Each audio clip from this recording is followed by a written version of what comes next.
अस्सलामु अलैकुम व रहमतुल्लाहि ताला व बरकातुहू।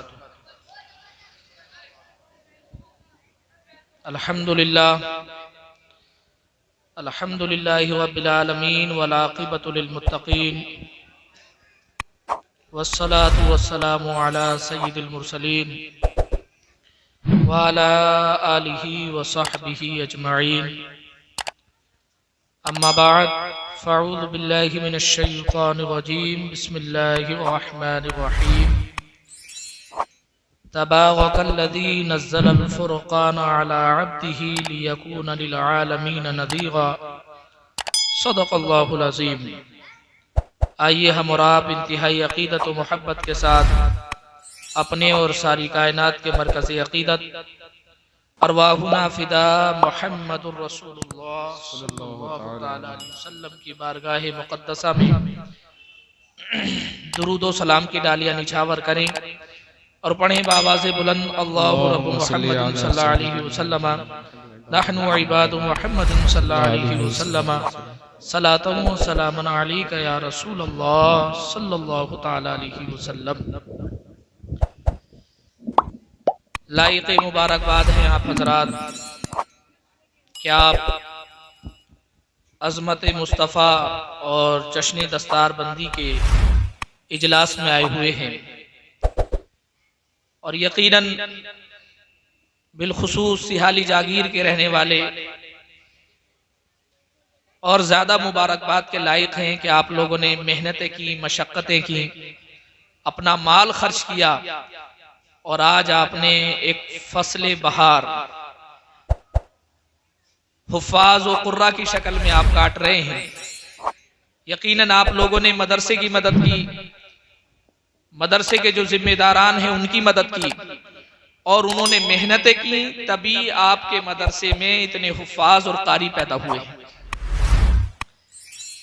और जो हाफिज बने हैं उनके लिए भी मुबारकबाद है, उनके घर वालों के लिए भी मुबारकबाद है और जिन लोगों ने इन्हें पढ़ाया है वो भी लायक मुबारकबाद है। सरकार फरमाते हैं खैरुकुम मन तअल्लमल कुरान व अल्लमा। तुम में बेहतरीन शख्स वो है जिसने कुरान सीखा और सिखाया। तो कुरान का सीखना भी बेहतरीन काम है और कुरान का सिखाना भी बेहतरीन काम है। जो लोग कुरान सीखते हैं वो भी अल्लाह की निगाह कुदरत में बड़ी अजमत के, बड़े वकार के हामिल हैं और जो कुरान सिखाते हैं अल्लाह की निगाह में, अल्लाह की निगाह कुदरत में उनकी भी बड़ी अजमत है। हदीस पाक में आया, हजरत अली रज़ी अल्लाह तआला अन्हु से मरवी है, वो बयान करते हैं कि सरकार ने इरशाद फरमाया कि अल्लाह तबारक व तआला ने जमीन और आसमान की पैदाइश से 1000 साल पहले, यानी ये न जमीन पैदा हुई थी, न आसमान पैदा हुआ था, न ये तमाम चीजें पैदा हुई थी, अल्लाह तबारक व तआला ने सूरे ताहा और सूरे यासीन की तिलावत फरमाई। तो क्योंकि फरिश्ते पैदा हो चुके थे, तो जब फरिश्तों ने सूरे यासीन और सूरे ताहा की तिलावत को सुना तो फरिश्ते बोले तूबा ली उम्मा, बशारत और खुशखबरी की बात है उस उम्मत के लिए जिसके लिए कुरान नाजिल किया जाएगा। सुभान अल्लाह, सुभान अल्लाह। फरिश्तों ने कहा जब कुरान को सुना कि खुशखबरी की बात है, बशारत की बात है, फख्र की बात है उस उम्मत के लिए जिस उम्मत की हिदायत के लिए इस कुरान को नाज़िल किया जाएगा। सुभान अल्लाह, सुभान अल्लाह। और फरिश्तों ने कहा तूबा ली अलसिना, बशारत है उन जबानों के लिए जो जबानें इस कुरान की तिलावत करें। और फरिश्तों ने कहा बशारत है उन सीनों के लिए, क्या बात है, बशारत है उन दिलों के लिए सुभान अल्लाह, सुभान अल्लाह, दिलों में ये कुरान महफूज होगा। जिन जिन दिलों में ये कुरान उतर जाएगा उन दिलों दिलों और सीनों के लिए मुबारकबाद। सुभान अल्लाह, सुभान अल्लाह। इससे पता चलता है कितनी अजमत है हाफिज कुरान की, कितनी अजमत है हामिल कुरान की, कितनी अजमत है कारी कुरान की, कितनी अजमत है आलिम कुरान की, कि फरिश्तों ने बशारत दी थी कि बशारत है उस उम्मत के लिए जिस उम्मत की हिदायत के लिए कुरान को नाजिल किया जाएगा, बशारत है उस उम्मत के लिए जिस उम्मत की ज़बानें इस कुरान की तिलावत करेंगी, और बशारत है उस उम्मत के लिए जिस उम्मत के लोग इस कुरान को अपने सीनों में महफूज। सुभान अल्लाह, सुभान अल्लाह, सुभान अल्लाह। दुरूद पाक पढ़ने अल्लाहुम्मा सल्ली अला सय्यिदिना मौलाना मुहम्मद व बारिक व सल्लिम सलातन व सलामन अलैका या रसूल अल्लाह सल्लल्लाहु तआला अलैहि वसल्लम। तो मैंने जिस आयत करीमा की तिलावत करने का शरफ हासिल किया, अल्लाह तबारक व तआला इरशाद फरमाता है, तबारकल्लज़ी नज़्ज़लल फुरक़ान अला अब्दी, बरकत वाली है वो ज़ात जिसने कुरान करीम को अपने मखसूस बंदे पर नाजिल किया, लियकूना लिल आलमीन नज़ीरा, ताकि वो सारे आलम के लिए नज़ीर हो जाएं, सारे आलम को डराने वाले हो। सुभान अल्लाह, सुभान अल्लाह। अल्लाह तबारक व तआला ने हमारे और आपके आका हुजूर ताजदार मदीना सल्लल्लाहु तआला अलैहि वसल्लम को मरकजी शख्सियत के तौर पर पैदा किया है। आप इस कायनात का मरकज हैं, इस कायनात का सेंटर है। अगर आप इस बात पर अकली तौर पर गौर करना चाहें तो ये बात आपको बहुत आसानी से समझ में आ जाएगी। आप ये बात बाखूबी जानते हैं, अगर कोई बादशाह कोई मुल्क बनाता है, कोई शहर बनता है, कोई मुल्क बनता है, तो उस मुल्क के लिए एक सेंटर बनाया जाता है, उस मुल्क के लिए एक मरकज बनाया जाता है। मिसाल के तौर पर हमारा वतन अजीज हिंदुस्तान है, इस मुल्क का सेंटर दिल्ली है, इस मुल्क की राजधानी दिल्ली है, इस मुल्क का मरकज दिल्ली है, और मुल्क की राजधानी होती है। मुल्क में बहुत से सूबे होते हैं, उस सूबों के लिए भी मरकज हुआ करता है। सूबों में मुख्तलिफ शहर होते हैं, जिले हुआ करते हैं, हर जिले का एक सेंटर होता है, हर जिले का एक मरकज होता है, और जिलों में देहात हुआ करते हैं, देहातों के लिए भी एक मरकज होता है। पंचायत घर ये देहात का मरकज हुआ करता है। आप छोटी से छोटी आबादी देख लें, ये बड़ा से बड़ा मुल्क देख लें, बड़ा से बड़ा सूबा देख लें, हर मुल्क के लिए, हर सूबे के लिए, हर जिले के लिए, हर देहात और हर कस्बे के लिए कोई ना कोई सेंटर बनाया जाता है, कोई ना कोई मरकज बनाया जाता है, और उस मरकज से उसका ताल्लुक होता है। जितना भी खित्ता होता है, जितना भी इलाका होता है, वो उस मरकज से जुड़ा रहता है, उस मरकज से टच रहता है, वो उस मरकज से बेनियाज नहीं हो सकता। अगर आपसे मैं पूछना चाहूं, आप हिंदुस्तान में रह रहे हैं, तो आपको ये मानना पड़ेगा कि आपका मरकज दिल्ली है। आप दिल्ली की मरकजियत का इनकार नहीं कर सकते। अगर आप दिल्ली की मरकजियत का इनकार करेंगे तो आपको मुल्क का बागी जाना जाएगा, आपको मुल्क का गद्दार माना जाएगा। इसी तरह अल्लाह तबारक व तआला ने इस कायनात को पैदा किया है, और पैदा करने के बाद इसका भी एक सेंटर बनाया है, इसका भी एक मरकज बनाया है, और वो जो मरकज बनाया है वो जात हमारे और आपके आका हुजूर ताजदार मदीना सल्लल्लाहु तआला अलैहि वसल्लम की जात है। आप इस कायनात का मरकज है। जिस तरह मरकज से बेनियाज इंसान नहीं हो सकता, यानी कोई भी मुल्क, कोई भी खित्ता, कोई भी सूबा, कोई भी शहर मरकज से बेनियाज नहीं हो सकता। उसे मरकज की हाजत रहती है, मरकज की जरूरत रहती है। वो मरकज को इनका इनकार नहीं कर सकता। अगर मरकज का इनकार करेगा तो हुकूमत की नजर में गद्दार कहलाएगा। इसी तरह कायनात का मरकज हमारे सरकार है, तो सरकार से कोई बेनियाज नहीं हो सकता। जो सरकार के मरकज होने का इनकार करेगा वो अल्लाह की कायनात का गद्दार कहलाएगा, वो अल्लाह की हुकूमत का गद्दार कहलाएगा, वो अल्लाह की हुकूमत का बागी कहलाएगा। और इसकी तर्जमानी आला हजरत ने ये की है, वो जहन्नम में गया जो उनसे मुस्तगनी हुआ है, खलीलुल्लाह को हाजत रसूल। सुभान अल्लाह, सुभान अल्लाह। नारे तकबीर, नारे रिसालत, अजमत मुस्तफा कॉन्फ्रेंस, नारे तकबीर, नारे रिसालत। तो आप मरकज से अलग नहीं हो सकते। मरकज का इनकार भी नहीं कर सकते और हमारे आका इस कायनात का मरकज हैं। लिहाजा आपसे कोई बेनियाज नहीं हो सकता, आपसे कोई मुस्तगनी नहीं हो सकता, आपके अलावा कोई चारा नहीं है। यानी आपके बगैर अल्लाह की बारगाह में कोई कुर्ब हासिल करना चाहे तो कुर्ब हासिल नहीं कर सकता। तो नबी पाक सल्लल्लाहु तआला अलैहि वसल्लम मरकज की हैसियत रखते हैं। आला हजरत फरमाते हैं सबसे आला वाला हमारा नबी, सबसे आला वाला हमारा नबी, क्या बात है, अपने रब का प्यारा हमारा नबी, दोनों आलम का दूल्हा हमारा। सुभान अल्लाह। अब बाज लोगों ने एतराज किया था कि आला हजरत ने सरकार को दूल्हा क्यों कह दिया, तो उन्होंने दूल्हा का एक ही माना समझा जी, दूल्हा का एक माना और वो समझते। ये आप जानते हैं कि बारात में मरकजी हैसियत दूल्हे को हासिल होती है। क्या बात है। अगर दूल्हा ना हो तो बाराती की कोई हैसियत नहीं होती। उस काफिले की को मरकजी हैसियत अगर किसी को हासिल है तो दूल्हे को हासिल होती है। अगर बारात में दूल्हा ना हो तो बारात की कोई हैसियत नहीं, कोई वक़्त नहीं, न उन्हें पानी को पूछा जाता है, न खाने को पूछा जाता है, न उठने और बैठने को पूछा जाता है। तो ये तमाम वक़ार और इज्जत बारात को जो हासिल होता है वो दूल्हे की वजह से हासिल होता है। लिहाजा उस काफिले का जो मरकजी हैसियत रखता है वो दूल्हा रखता है। इसी तरह इस कायनात में मरकज की जो हैसियत है वो हमारे और आपके आका की हैसियत है। बगैर हमारे आका के किसी की कोई इज्जत नहीं है। हमारे आका के कदमों से वाबस्ता हुए बगैर किसी का कोई वकार नहीं है, किसी को कोई इज्जत नहीं है। अगर कोई वकार चाहता है तो इनके कदमों से वाबस्ता होना पड़ेगा। अगर कोई इज्जत चाहता है तो इनकी मरकजियत को कबूल करना पड़ेगा। अगर अल्लाह की बारगाह में मकाम चाहता है तो नबी के कदमों से वाबस्ता। सुभान अल्लाह, सुभान अल्लाह, सुभान अल्लाह, सुभान अल्लाह। आला हजरत फरमाते हैं होते कहाँ खलीलो मिना काबाओ मिना लौलाक वाले साहिबी सब तेरे घर की है। और आला हजरत फरमाते हैं बाखुदा खुदा का यही है घर, बाखुदा खुदा का यही है घर, नहीं और कोई मफर मकर।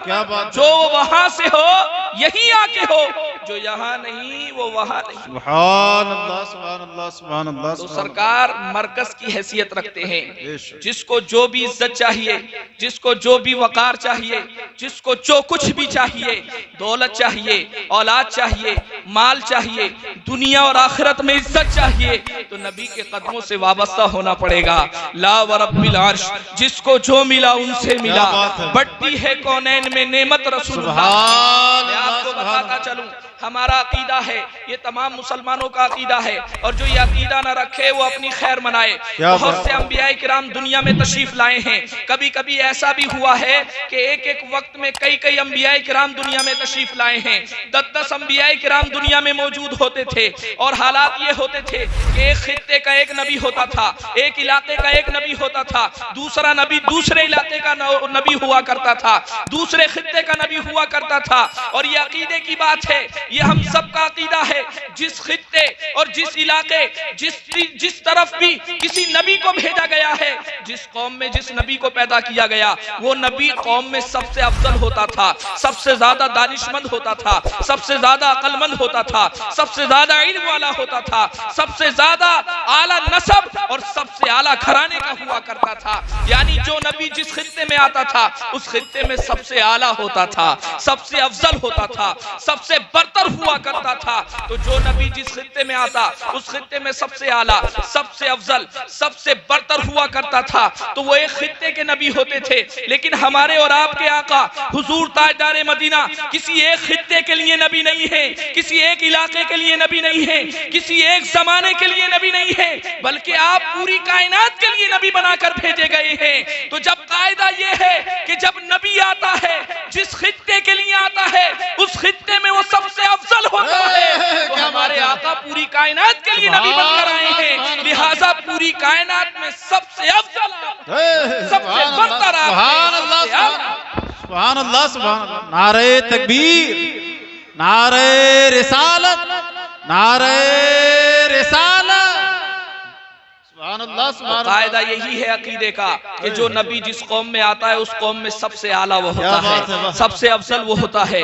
जिस खित्ते में आता है उस खित्ते में सबसे अफजल वही होता है, सबसे अक्लमंद वही होता है, सबसे ज्यादा इल्म वाला वही होता है। तो जब एक खित्ते के लिए आए तो उस खित्ते में सबसे अफजल है, और हमारे आका तो पूरी कायनात के लिए नबी बनकर आए हैं, लिहाजा पूरी कायनात में आप सबसे अफजल हैं। तो अब अगर कोई ये कहे कि गांव के चौधरी की बराबर आपकी फजीलत है या बड़े भाई की बराबर आपकी फजीलत है, तो वो अपने ईमान की खैर मनाए, क्योंकि ईमान का ये जुज है जो नबी जिस इलाके की तरफ आता है उस इलाके में सबसे अफजल वही होता है। जिस तरफ आता है, जिस खित्ते और इलाके में आता है, सबसे बरतर व बाला होता है। और कुरान ये कहता है हमारे आका तमाम कायनात की तरफ नबी बनकर आए हैं, तो आप कायनात में सबसे अफजल हैं, सबसे आला हैं, सबसे बरतर हैं, सबसे ज्यादा फजीलत वाले हैं। लिहाजा जो ये कहे कि बड़े भाई की बराबर आपकी इज्जत करो, गांव के चौधरी की बराबर आपकी इज्जत की जाए, या आपको आपके वकार को घटाने की कोशिश करे, तो ये ईमान इस्लाम का ईमान नहीं है, ये कुरान का ईमान नहीं है, ये सहाबा का ईमान नहीं है, ये वो ईमान नहीं है जिसकी वजह से दुनिया और आखिरत में हमें इज्जत मिले, बल्कि ईमान ये है जिसकी वजह से हमें निजात मिलेगी कि आपसे अफजल कोई नहीं है, आपसे बढ़कर कोई नहीं है, कायनात में सबसे बड़ा मर्तबा आपका है। आला हजरत फरमाते हैं यही बोले सिदरा वाले, चमने जहां के थाले सभी मैंने छान डाले, तेरे पाए का ना पाया तुझे यक नहीं। सुभान अल्लाह, सुभान अल्लाह, सुभान अल्लाह, बहुत खूब माशाअल्लाह। क्या बात है मेरे आका की, सुभान अल्लाह, सुभान अल्लाह, बहुत खूब माशाअल्लाह। दुरूद पाक पढ़ने अल्लाहुम्मा सल्ली अला सय्यदिना व मौलाना मुहम्मदिन मुबारक व मुहम्मदिन सलातो मुबारक व व सलाम सल्लिम अलैका या रसूलल्लाह सल्लल्लाहु तआला अलैहि वसल्लम। तो ये बात आपको समझ में आ गई होगी, कायनात में सबसे अफजल, सबसे आला, सबसे अरफा हमारे आका हुजूर ताजदार मदीना सुभान अल्लाह। और आला हजरत तो सुभान अल्लाह, उनकी बोली सरकार की फजीलत भी बड़ जाहिर होती है, और जो दूसरे अंबिया किराम हैं उनकी फजीलत भी जाहिर होती है। सारे ऊंचों में ऊंचा समझिए जिसे, उस ऊंचे से ऊंचा हमारा नबी, सारे अच्छों में अच्छा समझिए जिसे, उस अच्छे से अच्छा हमारा। सुभान अल्लाह, सुभान अल्लाह। जो दूसरे हैं वो भी ऊंचे हैं, क्या वो भी नीचे नहीं है, जो दूसरे अंबिया किराम हैं वो भी अच्छे हैं, गैर अच्छे नहीं है। आला हजरत का अंदाज तो आला हजरत का ही है, सारे ऊंचों में ऊंचा समझिए जिसे, उस ऊंचे से ऊंचा हमारा नबी, सारे अच्छों में अच्छा समझिए जिसे, उस अच्छे से अच्छा। आप देखें, आखिरी बात मैं आपको बता रहा हूं, क्योंकि बहुत से उलमाए किराम की आपको तकरीर सुननी, मैं तो आपके गांव का ही समझ लो, आए दिन तकरीर होती रहती है, बयान करते रहते हैं। सरकार ने इरशाद फरमाया कि यहूद में 71 फिरके हुए, नसारा में 72 फिरके हुए, सतफ्तरिकु उम्मती सलासतुन व सबईन फिरका, अन करीब मेरी उम्मत में 73 फिरके हो जाएंगे, कुल्लुहुम फिन्नार इल्ला फिरकतुन वाहिदा, सबके सब जहन्नम में जाएंगे सिवाय एक गिरोह के। क़ालू मन हिया या रसूल अल्लाह, साहबे किराम ने पूछा है अल्लाह के रसूल वो कौन सा गिरोह होगा कि 73 में सिर्फ एक जन्नत में जाएगा और बाकी जहन्नम में जाएंगे। तो कम वाले के बारे में पूछा जाए ना, जो निजात पाएगा, निजात पाने वाला कौन सा गिरोह होगा? तो सरकार ने इरशाद फरमाया माना अलैहि व अस्हाबी, जिस नजरिए पे मैं और मेरे सहाबा हैं, जो इस नजरिए पर कायम रहेगा वो निजात पा जाएगा, हट जाएगा, वो हलाक व बर्बाद। क्या बात है, सुभान अल्लाह, सुभान अल्लाह। सरकार ने ये नहीं कहा जो नमाज पढ़ेगा वो कामयाब हो जाएगा, जो रोजा रखेगा वो कामयाब हो जाएगा, जो ज़कात देगा वो कामयाब हो जाएगा।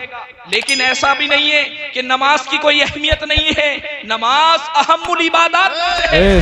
जिसको सरकार से मोहब्बत होगी वो नमाजी भी होगा, जिसको सरकार से मोहब्बत होगी वो हाजी, अगर हज फर्ज हो गया है तो हज भी करेगा, ज़कात फर्ज हो गई है तो ज़कात की अदायगी भी करेगा, क्योंकि जिसको जिससे मोहब्बत होती है उसके फरामीन से।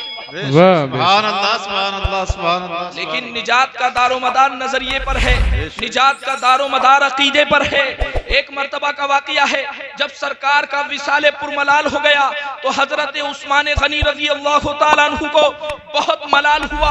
हजरत कहते हैं कि मैंने सरकार से बहुत सी बातें सीखी, बहुत सी बातें समझी, लेकिन जो सबसे बुनियादी बात थी, जो सबसे अहम बात थी, जो सबसे खास बात थी, वो मैं सरकार से पूछना भूल गया। लिहाजा उन्हें इतना मलाल रहने लगा, इतना गम रहने लगा कि उनके करीब से कोई गुजर जाता था तो उन्हें पता भी नहीं चलता था। एक मर्तबा हजरत उमर फारूक उनके करीब से गुजरे, उन्होंने कहा अस्सलामु अलैकुम या उस्मान। हजरत उस्मान ने कोई जवाब नहीं दिया। उन्हें बड़ा मलाल हुआ, आखिर क्या बात हो गई कि उस्मान मुझसे नाराज क्यों हो गए हैं, आखिर वजह क्या है? कहीं ऐसा तो नहीं अनजाने में कोई बात मुझसे वाक़ई हो गई हो और उसकी वजह से ये दिल बर्दाश्त हो गए हैं। आप आगे बढ़े। आगे बढ़ने के बाद में हजरत अबू बकर सिद्दीक से मुलाकात हुई और कहा आप जरा देखिए तो सही, मैंने उस्मान को सलाम किया था लेकिन उन्होंने मेरे सलाम का जवाब नहीं दिया, आखिर किस बात पर वो मुझसे नाराज हैं? आप आइए जरा हमारी सुलह करा दीजिए, उनसे जरा पूछ लीजिए आप। कहा चलिए उनसे बात करते हैं। वो वहां पर आए और आने के बाद में उन्होंने दोनों ने सलाम किया तो उन्होंने जवाब दिया और उन्होंने कहा कि आप उमर से क्यों नाराज हैं? कहा कसम खुदा की मैं उमर से क्यों नाराज हूँगा, मैं बिल्कुल नाराज नहीं हूँ। तो हजरत उमर फारूक ने पूछा मैंने अभी तुमको सलाम किया था तो तुमने मेरे सलाम का जवाब क्यों नहीं दिया? कहा कसम खुदा की मुझे पता ही नहीं तुमने मुझे सलाम किया है, मुझे तो इल्म ही नहीं। तो हजरत अबू बकर सिद्दीक ने कहा बड़े अफसोस की बात है, तुम्हें कोई सलाम करे तुम्हें पता ही नहीं चले। कहा खलीफतुर रसूल, मेरा मामला ये हो गया है कि जब से सरकार का विसाल हुआ है मुझे पता भी नहीं रहता मैं कहाँ हूँ, कौन मुझसे गुफ्तगू कर रहा है। कहा आखिर ऐसी क्या बात हो गई कि तुम इतने गम में रहते हो? कहा मैंने बहुत कुछ पूछा, बहुत कुछ सीखा, लेकिन ये ना सीख सका कि आखिरत में निजात का मदार किस चीज पर है, निजात की बुनियाद किस चीज पर है। मैंने सरकार से ये बात ना पूछी। तो हजरत अबू बकर सिद्दीक ने कहा ये बात सरकार से मैंने सुभान अल्लाह, बेशक मुस्तफा का हम सफर। आवाज आनी चाहिए, लगना चाहिए सियाली में बैठ के जलसा कर रहे हैं आप। मुस्तफा का हम सफर अबू बकर, मुस्तफा का हम सफर अबू बकर, लुटाया जिसने अपना घर अबू बकर, वो जिसके चर्चे अर्श पर अबू बकर, लगेगा नारा फर्श पर अबू बकर, नारे तकबीर, अल्लाहु नारे रिसालत या रसूल अल्लाह। तो हजरत अबू बकर सिद्दीक ने कहा ये बात मैंने सरकार से पूछ ली है। बस तो खुशी के मारे झूम उठे और कहा ओए वो अबू बकर तुम्हारी यूं ही हम पर फजीलत नहीं है बल्कि तुमने बहुत मर्तबा हम पर सबकत हासिल की है और ये शरफ भी तुम्ही को हासिल हो गया है कि जो बात हम पूछना भूल गए वो तुमने पहले से पूछ के रखी हुई है। अब आप मुझे बता दीजिए सरकार ने क्या चीज को बुनियाद बनाया, किस चीज को मदार बताया है आखिरत में निजात का? तो हजरत अबू बकर सिद्दीक ने कहा कि सरकार ने इरशाद फरमाया कि वो चीज जिसको मैंने अपने चचा अबू तालिब पर पेश किया था लेकिन अबू तालिब ने कुरैश की यार की बुनियाद पर उसको कबूल नहीं किया, यानी कलमे तय्यबा ला इलाहा इल्लल्लाह मुहम्मदुर रसूलुल्लाह, जिसने इसको कबूल कर लिया और उसका खात्मा इसी पर हुआ तो उसको आखिरत में तो कलमे तय्यबा ला इलाहा इल्लल्लाह मुहम्मदुर रसूलुल्लाह सिर्फ जबान से पढ़ना मुराद नहीं है बल्कि इसका अकीदा और नजरिया रखना मुराद है कि अल्लाह के सिवा कोई माबूद नहीं है, वो अकेला है, वो यकता है, वो तन्हा है, वो खालिक व मालिक है, वही इबादत का मुस्तहिक है और हजरत मोहम्मद सल्लल्लाहु ताला अलैहि वसल्लम उसके सच्चे रसूल हैं, कायनात में सबसे अफजल हैं, सबसे आला हैं, सबसे अरफा हैं। अल्लाह ने अपने फजल से उनको गैब भी अता किया है, अल्लाह ने अपने फजल से उनको शफाअत का सेहरा भी बनाया है। अल्लाह तबारक व तआला उनको मकाम महबूब भी अता फरमाएगा। अल्लाह तबारक व तआला ने इस सारी कायनात को उन्हीं के लिए पैदा किया है जो इस नजरिए पर रहेगा और उसका खात्मा इस नजरिए पर होगा, वो कामयाब हो जाएगा।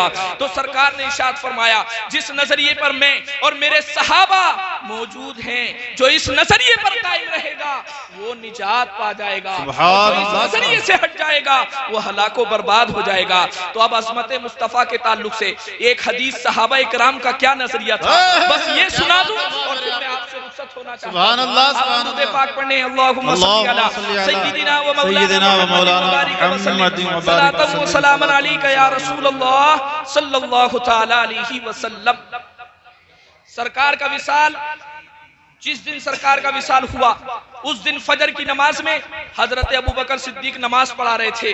सहाबा किराम ने नियत बांध रखी थी कि सरकार अलैहिस्सलातु व तस्लीम ने हुजरे का पर्दा हटाया, हुजरे का पर्दा हटाया। आपका हुजरा दीवारे किबला से बाईं तरफ था, तो आपने वहां से पर्दा हटाया। हजरत अनस बिन मालिक कहते हैं कि सरकार ने जैसे ही पर्दा हटाया तो ऐसा आपका चेहरा चमक रहा था जैसे कुरान का वरक होता है, और हम सब ने उधर देखना शुरू कर दिया। सरकार ने जो हटाया था पर्दे से चेहरा निकाला, पर्दा हटा के, तो हम सब ने सरकार की तरफ देखना शुरू कर दिया और हम सरकार को देखने में खो गए। हमें पता ही नहीं रहा कि हम नमाज में हैं। हजरत अबू बकर सिद्दीक मुसल्ले से पीछे आने लगे कि सरकार तशरीफ ला रहे हैं। इतने में हमें यह था कि हम अपनी नमाज ही तोड़ देते। सरकार ने इशारा किया, तुम अपनी नमाज को मुकम्मल कर लो। अब मैं आपसे पूछना चाहता हूं, नमाज पढ़ रहे थे सहाबा किराम, सरकार ने पर्दा हटाया तो सबने उधर देखना शुरू कर दिया। सुभान अल्लाह।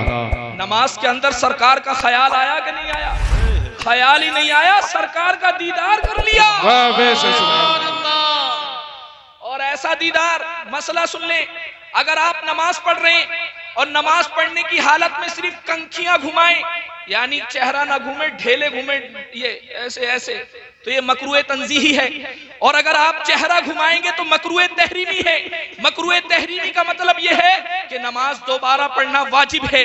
अब आप जरा अंदाजा लगाइए, हजरत अल्लामा अस्क़लानी फरमाते हैं कि सरकार अलैहिस्सलातु व तस्लीम ने सहाबा किराम को यूं नहीं कहा कि तुमने मेरी तरफ देखकर अपना चेहरा फेर लिया तो तुम अपनी नमाजों को दोहरा लो। नहीं नहीं, बल्कि सरकार ने इरशाद फरमाया, अतिम्मू सलातकुम, तुम अपनी नमाजों को मुकम्मल कर लो। तो इससे ये पता चला, अगर कोई नमाजी अपना चेहरा मोड़कर सरकार की तरफ को देख ले तो उससे नमाज मकरू नहीं होती है, बल्कि नमाज नूरुन अला नूर। अब इनकी सुन लो, ये कहते हैं कि नमाज के अंदर फखरे आलम या किसी बुजुर्ग का या किसी शेख का अगर ख्याल आ जाए तो अपने गधे घोड़े के ख्याल में डूब जाने से बुरा माज़अल्लाह ही रब्बुल। अब सहाबा इकराम तो नमाज की हालत में ताजीम कर रहे हैं, मुसल्ले पर से क्यों हटे हजरत अबू बकर सिद्दीक? सरकार की ताजीम में ना। तो नमाज की हालत में सहाबा इकराम सरकार की ताजीम किया करते थे, और ये कह रहे हैं घोड़े गधे का ख्याल आ जाए तो नमाज इतना बुरा नहीं होगा जितना ख्याल आने से सरकार का ख्याल आ जाए माज़अल्लाहि रब्बिल आलमीन, तो नमाज में खराबी आ जाएगी। सरकार अलैहिस्सलातु व तस्लीम के ख्याल से नमाज में खराबी नहीं आती। ये पता कहां से चला? ये सहाबाए किराम के अमल से पता चला। और खुद सरकार ने, नबी पाक सल्लल्लाहु तआला अलैहि वसल्लम अगर कोई गलत काम को करते हुए देखते तो उससे जरूर मना फरमाते। और ये उलमाए किराम बैठे हैं, ये कायदा और कानून है कि सरकार के सामने कोई काम किया जाए और सरकार उससे मना ना करे, तो ये भी हदीस है, ये भी हदीस है। तो हदीस से ये साबित हो चुका है कि सरकार की ताजीम करना, ख्याल तो और बात की बात है, बल्कि सरकार की ताजीम नमाज की हालत में करना ये कोई नाजायज काम नहीं है, बल्कि ये सहाबाए किराम की सुन्नत है। और सरकार फरमा रहे हैं, जो जिस नजरिए पर मैं और मेरे सहाबा हैं, जो इस नजरिए पर कायम रहेगा वो निजात पा जाएगा, और जो इस नजरिए से हट जाएगा वो हलाक व बर्बाद हो जाएगा।